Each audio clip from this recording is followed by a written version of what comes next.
காலை வணக்கம் மாணவர்களே. அன்றைக்கி பார்த்தோம் ஏன் பசிக்குது, இப்போ ஏன் தாகம் எடுக்குது.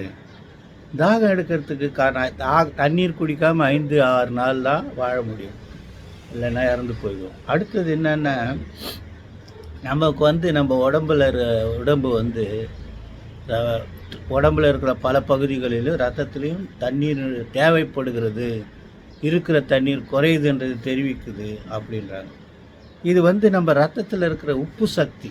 உப்புன்னா வெறும் உப்பு இல்லை, இதர கெமிக்கல்ஸ் எல்லாம் கூட உப்பு தான். அதை ப்ரோட்டீன்குள்ளே உப்புன்னு கூட சொல்லலாம். நான் உப்பு துண்ணு வளர்த்தேன்னா வெறும் உப்பு துண்ணு வளர்க்கலை. எல்லாமே ஸ்வீட்ன்றது கார்போஹைட்ரேட்டு, ப்ரோட்டீன் உப்பு. ப்ரோட்டீன் சம்மந்தப்பட்ட எல்லாமே உப்பு தான்.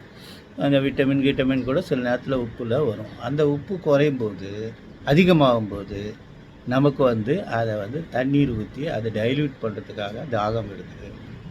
நம்ம மண்டையில் தாகத்துக்குன்னு ஒரு நரம்பு மண்டலம் இருக்குது, பகுதி மண்டலம். அது முதல்ல நம்ம ரத்தத்தில் உப்பு அதிகமானதை தெரிவித்து அது என்ன பண்ணுதுன்னா, நம்ம தொண்டைக்கு பின்னாடி இருக்கிற நரம்பில் அந்த தகவலை பதிஞ்சு அது நேராக பிரெயினுக்கு போகுது. அப்போ அந்த தொண்டைக்கு பின்னாடி இருக்கிற தகவலும் பிரெயினில் இருக்கிற தகவலும் இணைஞ்சு தான் நம்ம தாகத்தை உண்டாக்குது. தாகம் வந்தோடனே தண்ணி குடிக்கணும், ஓகேவா? அதுக்கப்புறம் பார்த்திங்கன்னா, நம்ம வெங்காயத்தை அறுக்கும்போது நம்ம ஏன் அழுகுறோம், ஏன் நம்ம கண்ணில் தண்ணி வருதுன்னா, வெங்காயத்தில் சல்பர் இருக்கான் அதிகமாக.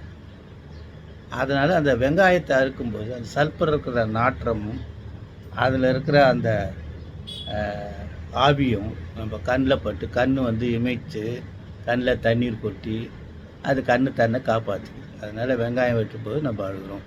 அதனால் நிறைய ஊரில் வடநாட்டிலெல்லாம் வெங்காயத்தை சாப்பாட்டில் சேர்த்துக்க மாட்டாங்க. தனியாக நார்த் இந்தியன் ஃபுட்டெல்லாம் பார்த்திங்கன்னா வெங்காயத்தை தனியாக வைப்பாங்க, ஓகேவா? சரி, காலை வணக்கம்.